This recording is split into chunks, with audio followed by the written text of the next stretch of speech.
magica. Cerchi un'isola o forse un'ispirazione, un segnale che ti dica che vali anche tu, un ragazzo che ti dedichi una canzone, o magari un sorriso, qualche cosa di più.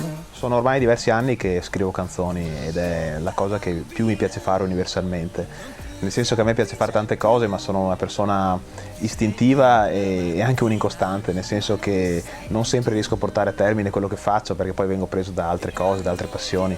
Invece scrivere canzoni è la cosa che credo non mi stuferà mai. Tra l'altro sto intraprendendo un progetto discografico adesso che mi piace molto, quindi credo che questa passione aumenterà sempre di più col tempo. Noi due la cosa strana, stringendoci le mani come due bambini.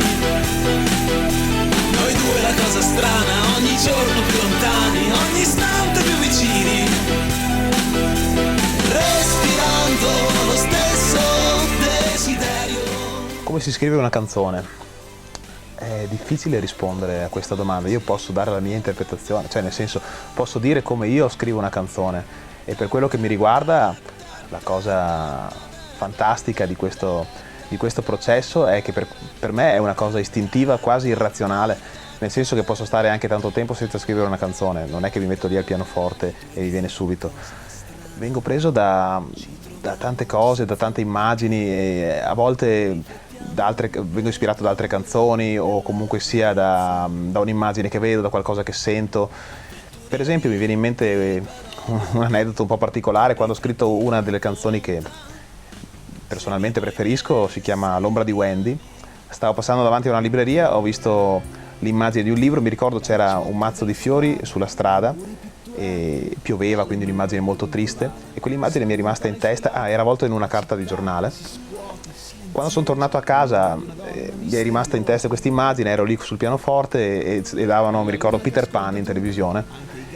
E mi è venuta come una folgorazione, c'era la scena in cui Peter Pan aveva perso la sua ombra, e mi è venuta in mente questa frase, l'ho scritta di getto: l'ombra di Wendy è il sapore di qualcosa che è rimasto sul selciato, forse di una rosa con un petalo spezzato, e con la pioggia che batte si bagna, si consuma, si sgualcisce e la vita la tradisce.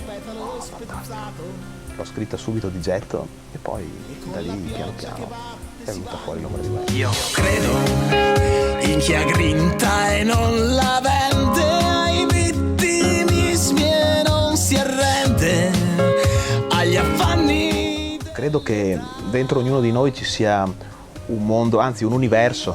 Ognuno di noi ha tanto da dire, ha tanto da dare, e che non sempre si riesce a trovare il giusto modo per farlo. Credo che nello scrivere canzoni io abbia trovato il mio modo di realizzarmi, di dire quello che voglio, e mi ritengo molto fortunato.